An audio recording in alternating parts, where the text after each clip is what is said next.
कक्षा 11 की पाठ्यपुस्तक राजनीतिक सिद्धांत की पाठ 5 सामाजिक न्याय के भाग 2 का अध्ययन करेंगे।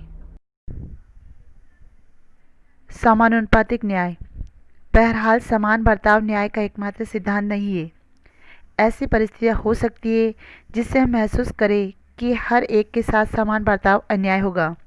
मसलन अगर आपके स्कूल में यह फैसला किया जाए कि परीक्षा में शामिल होने वाले तमाम लोगों को बराबर अंक दिए जाएंगे क्योंकि सब एक ही स्कूल के विद्यार्थी हैं और सबने एक ही परीक्षा दी है, तो आपको कैसा लगेगा? अर्थात सभी बच्चों को एक जैसे अंक दिए जाए तो आपको कैसा लगेगा?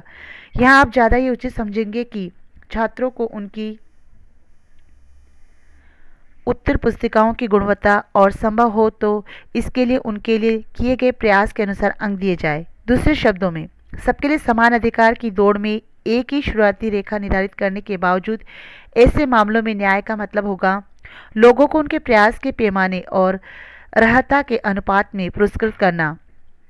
अधिकांश लोग सहमत होंगे कि यूँ तो लोगों का समान काम का समान दाम मिलना चाहिए, समान काम है तो समान दाम मिलना चाहिए, लेकिन किसी काम के लिए वांछित मेहनत, कौशल, संभावित खतरे आदि कारकों को ध्यान में रखते हुए अलग अलग काम के लिए अलग अलग पारिश्रमिक का निर्धारण उचित और न्यायसंगत होगा।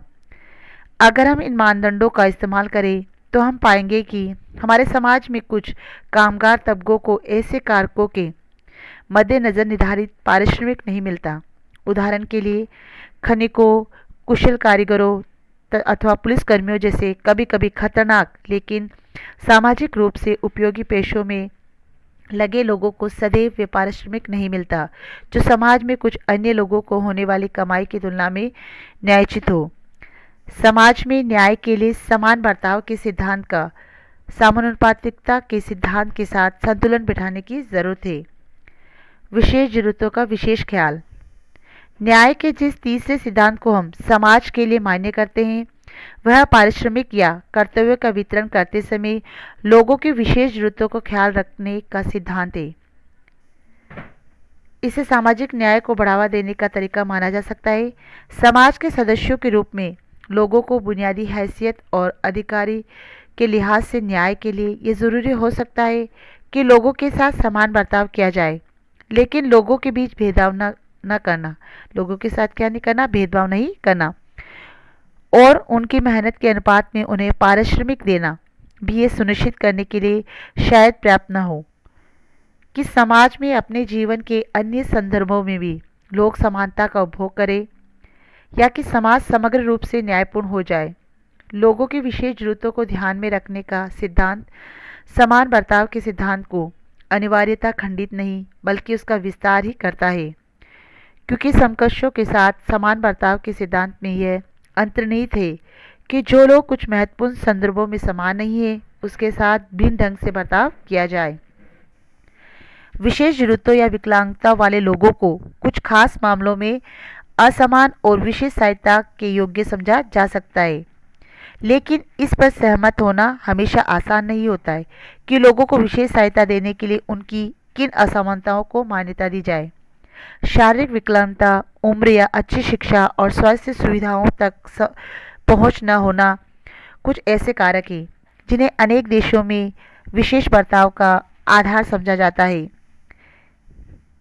ये माना जाता है कि जीवन यापन और अवसरों के बहुत ऊंचे स्तर का उपभोग करने वाले और उत्पादक जिंदगी जीने के लिए ज़रूरी न्यूनतम बुनियादी सुविधाओं से भी वंचित लोगों से हर मामले में बिल्कुल एक जैसा बर्ताव करने पर परिणाम समतावादी और न्यायपूर्ण नहीं बल्कि